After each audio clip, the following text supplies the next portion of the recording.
The Peter Schiff Show.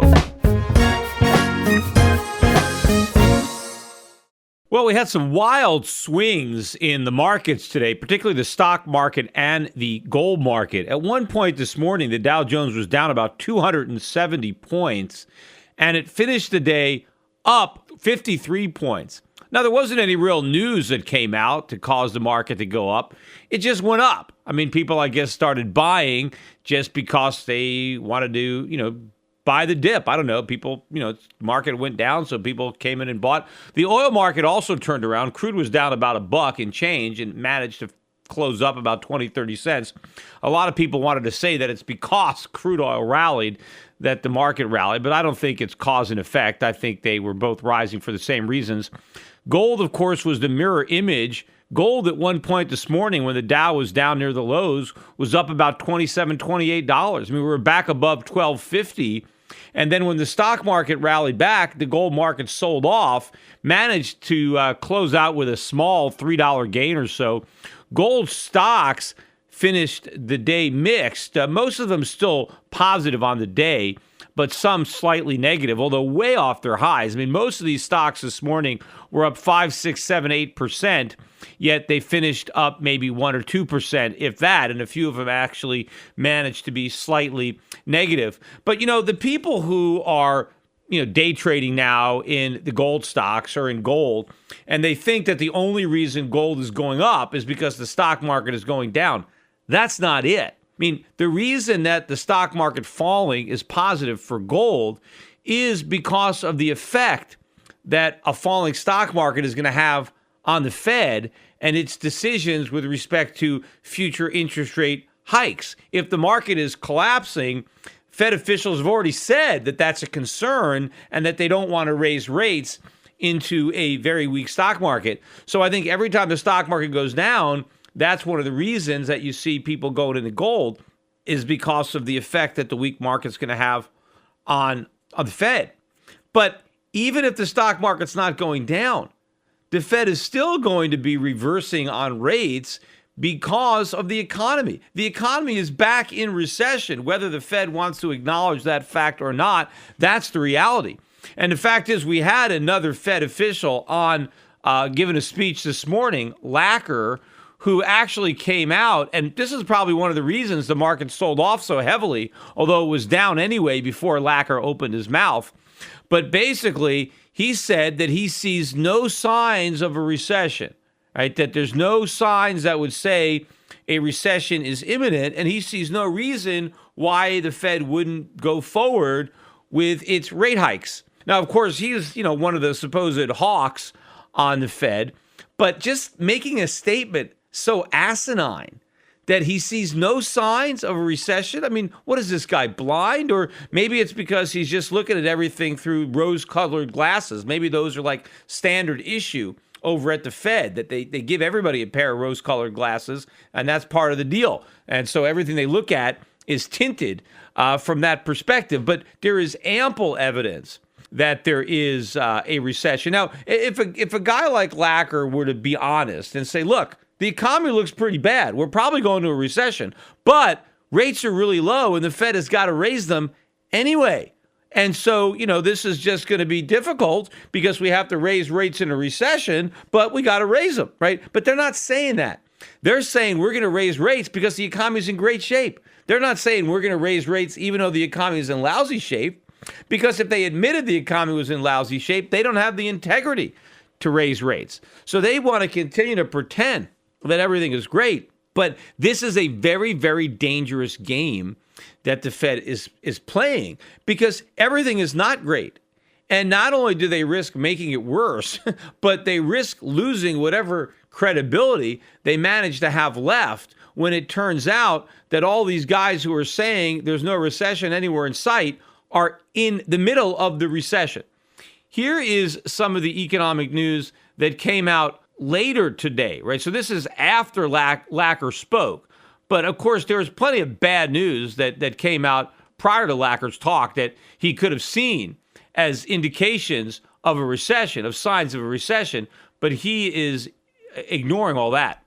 So at 9:45 this morning, we got the February PMI Services Index, Flash Service Index for February. Now, this is the services part of the economy, right? It's not manufacturing, right? This is supposedly the strong part of the economy. And last month, the number was 53.7. And the consensus was to repeat that number, another 53.7. The range of the consensus was from as low as 52.8 to as high as 54. The number came out at 49.8. A disaster. 49.8. This is in contraction. And what this shows is that the recession was not contained to manufacturing. That's what everybody's been saying. And I, said that reminded me of what they said about subprime.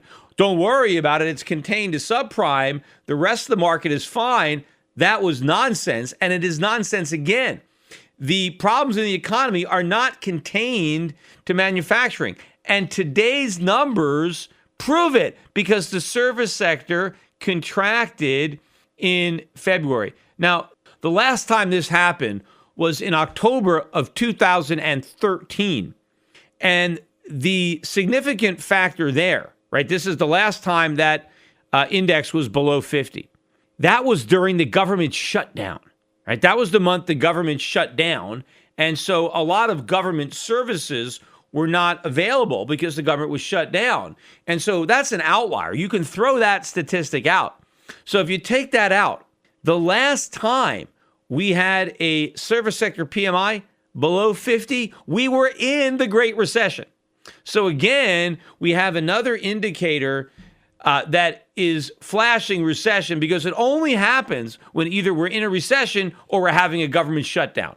And the last I looked, the government wasn't shut down. Unfortunately, they were still operating. So we must be in a recession. Now, what's amazing to me is that the Atlanta Fed still hasn't walked down their 2.6% forecast for the first quarter because we've gotten so much bad news since they ratcheted it up on some flimsy good news. And we've got a lot worse news on the bad side since they increased their estimate, yet they've done nothing to downwardly revise it. I mean, this doesn't seem right to me. I mean, again, I think that the Federal Reserve reined these guys in. The FOMC might have said, hey, guys over there in Atlanta, get with the program, right? I mean, we're about talking up the economy. Stop coming up with these negative forecasts. You got to, put a positive spin on everything. And it looks like that's what they're doing because they haven't done anything to take down these numbers. Now, on Friday, we're going to get the revised numbers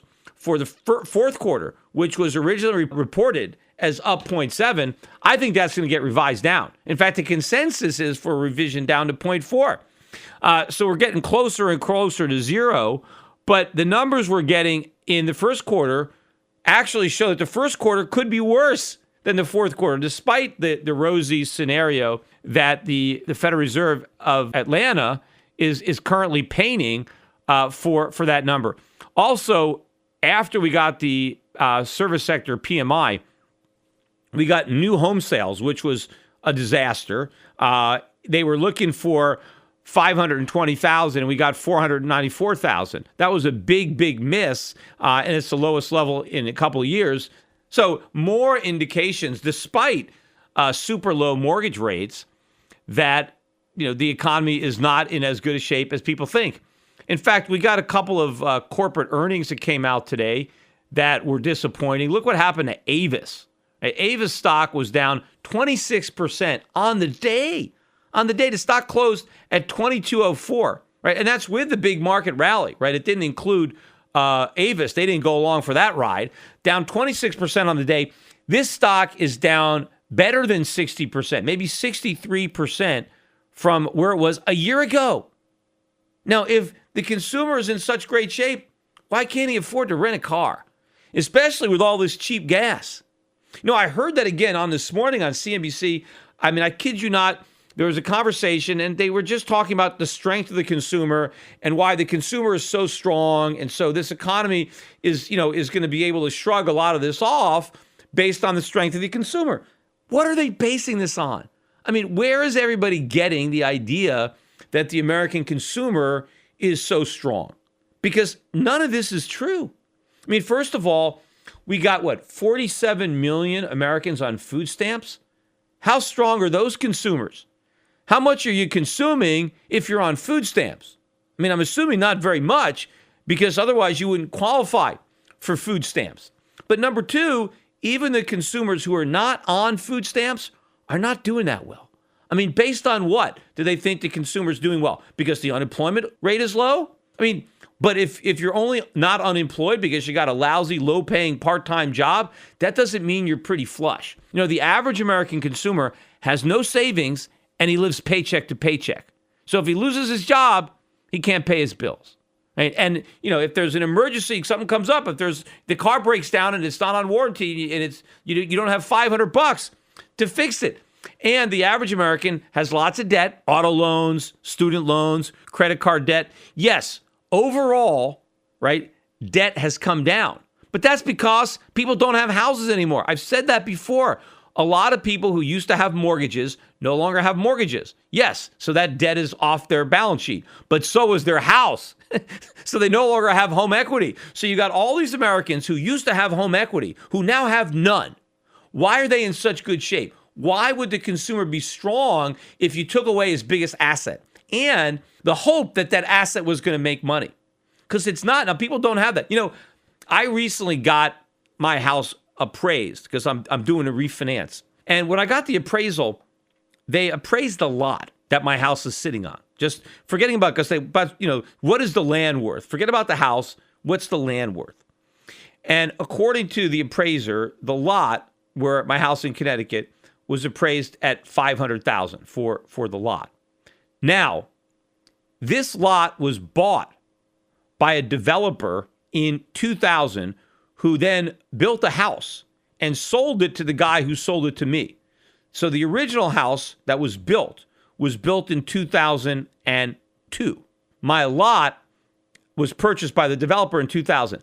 That developer paid $850,000 for that lot in 2000. This is 2016, 16 years later.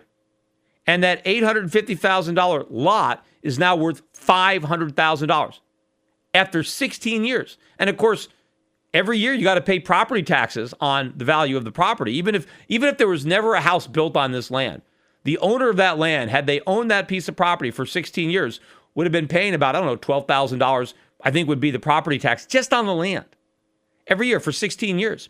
But the other thing that people don't consider is my lot is nicer now than it was 16 years ago. There's been a lot of landscaping that's been done. There's been hundreds of thousands of dollars of trees planted that weren't even there when the lot was worth $850,000. There's beautiful trees now all over my property, huge evergreens that weren't there, lots of flowering trees.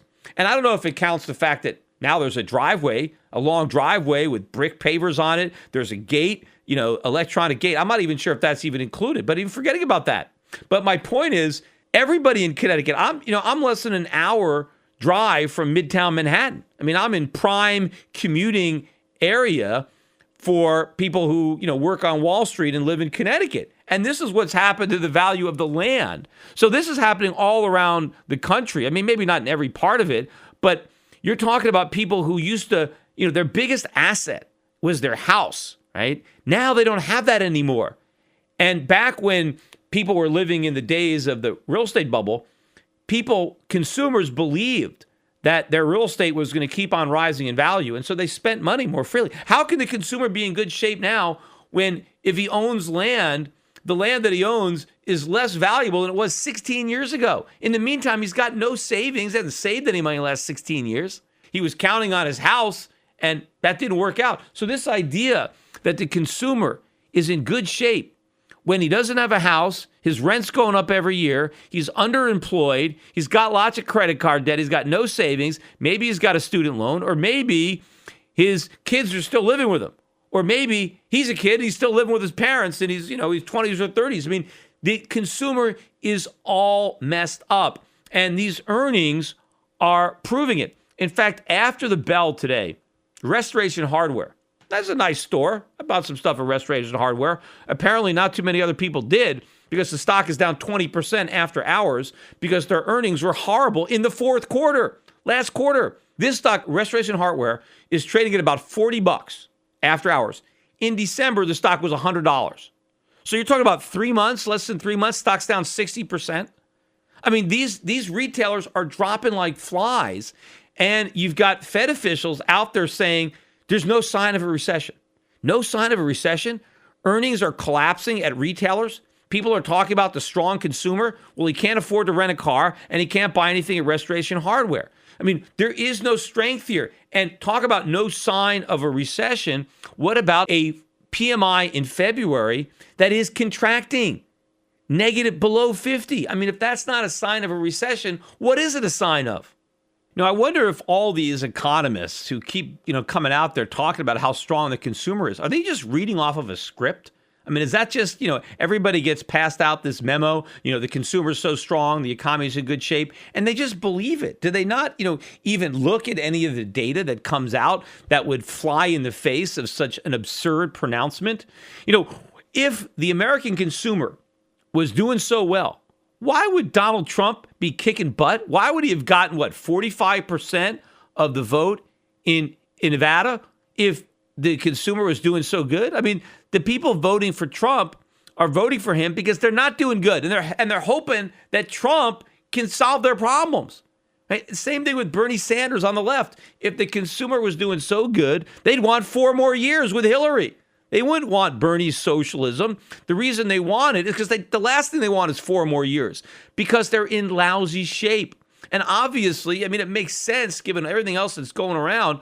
Why would people think the American consumer is so powerful? I mean, we are done, right? Americans already consumed too much. That's part of the problem. We racked up all this credit card debt buying things that we couldn't afford, and now we got the hangover. Now I hear people trying to say, well, people don't want to buy things anymore. They want experiences.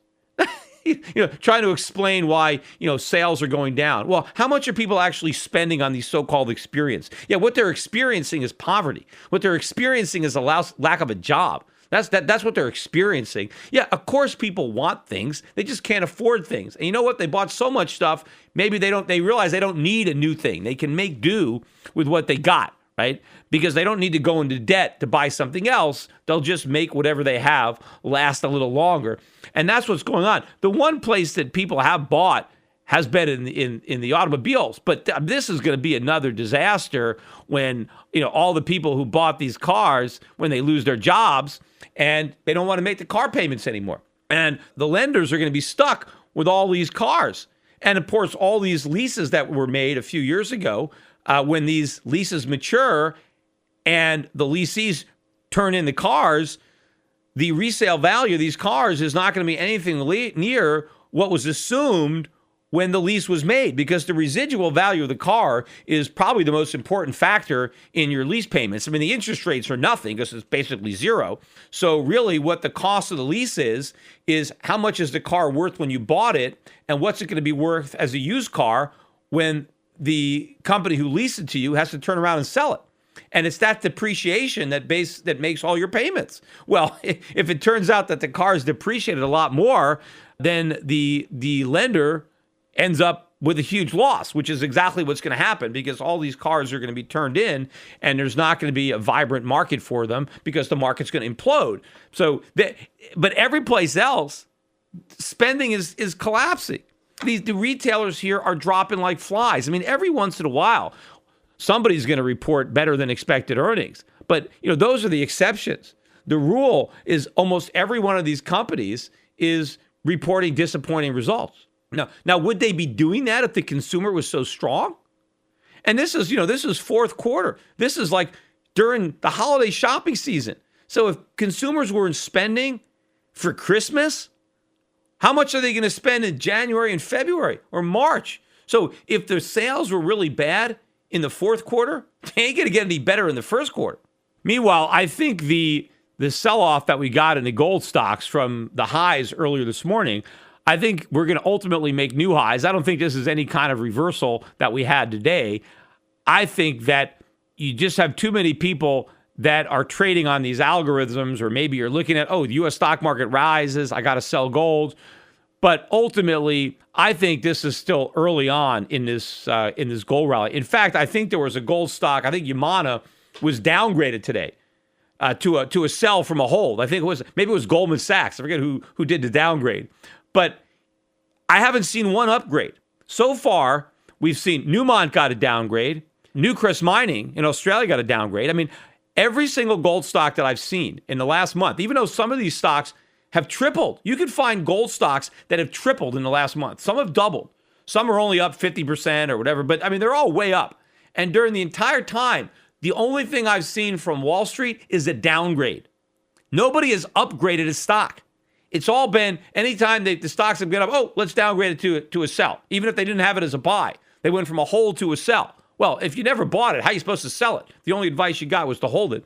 But to me, there's just so much upside here. Wall Street is still living in complete denial because the Fed's in denial. Because you got guys like Lacker coming out and saying, everything looks great. Yep, we're going to be raising rates. And that is what's supporting the dollar. And that is what's also keeping the pressure on a lot of these emerging markets, is this belief that the Fed's going to raise rates. But, when I think about it, if you really think the stock market's going down, you're much better off just buying gold instead of shorting stocks. Because if the market goes down, gold's going up, right? So it's like, because they trade almost, as I said, as a mirror image. But the difference is, if the Fed comes out and says, yep, the economy's weak, we're cutting rates, or we're not going to raise rates, or we're launching QE4, the Fed comes out and acknowledges reality, and you're short stocks, you're going to get hurt because all the stocks are going to rally on that news. But gold will rally even more.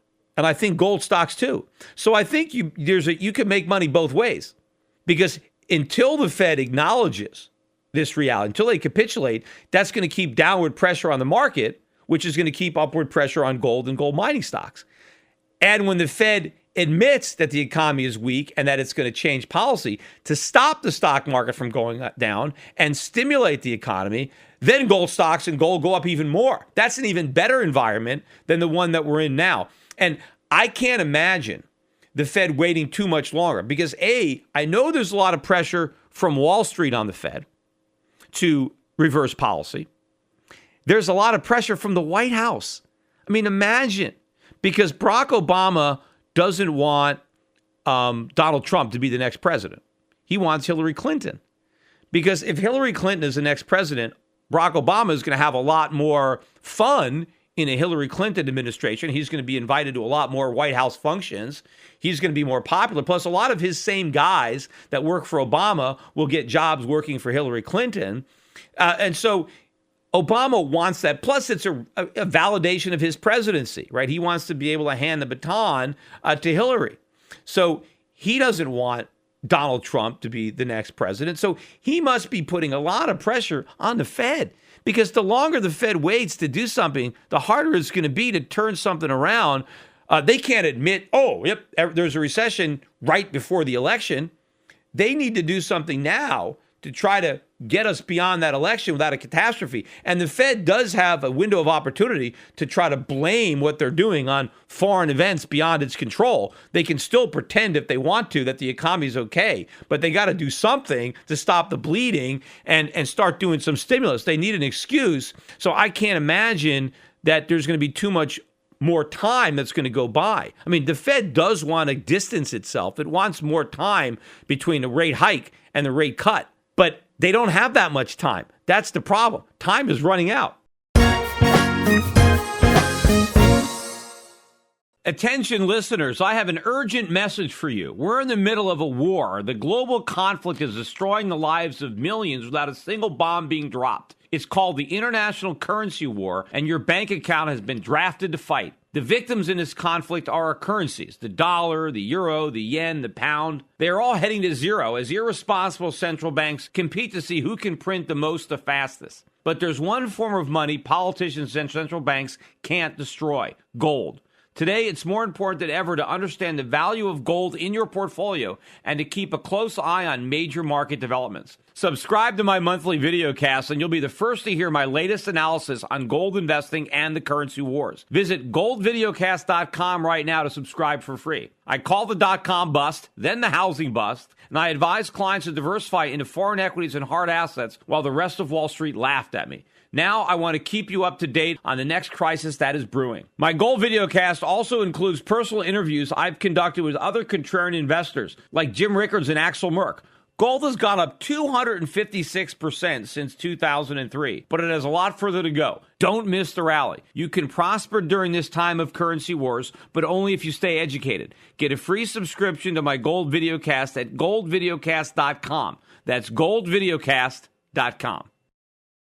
There's so much factually incorrect information and underreporting by legacy media today. Shouldn't there be truth in media? Well, there is. Truth in Media. Recently, a novel thought is now a reality with truthinmedia.com. Led by award-winning journalist Ben Swan, truthinmedia.com is the source for uninfluenced, reliable, fearless news, where journalists pursue real questions, not conspiracies. Make truthinmedia.com your default browser's homepage today and get breaking news and commentary that speaks the truth to power. It's also where you can tune into the Peter Schiff Show every week. Visit truthinmedia.com today. That's truthinmedia.com.